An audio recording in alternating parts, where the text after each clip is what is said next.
என் பெயர் கி கனிஷ்கா. நான் 5ஆம் வகுப்பு படிக்கிறேன். பள்ளியின் பெயர் ஊராட்சி தொடக்கப்பள்ளி இரும்புலி சித்தாமூர் ஒன்றியம் செங்கல்பட்டு மாவட்டம். தமிழின் இனிமை பாடல்.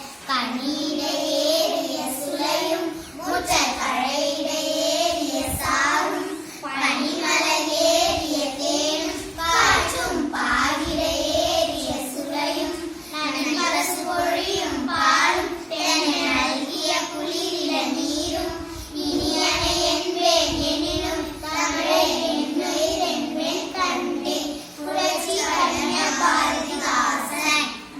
பாடல் பொருள். கனியின் சுளையுள்ள சுவையும் உச்ச கரும்புச்சாற்றின் சுவையும் மலையிலிருந்து எடுக்கப்பட்ட தேனின் சுவையும் காய்ச்சிய பாகின் சுவையும் சிறந்த பசு தந்த பாலின் சுவையும் தென்னை மரத்திலிருந்து பெறப்பட்ட குளிர்ந்த இளநீரின் சுவையும் இனிமையானவை. ஆனால் தமிழ் தகை சுவைகளும் விட உயர்ந்தது. தமிழோ என் உயிர் போன்றது என்கிறார் பாரதிதாசன். நன்றி.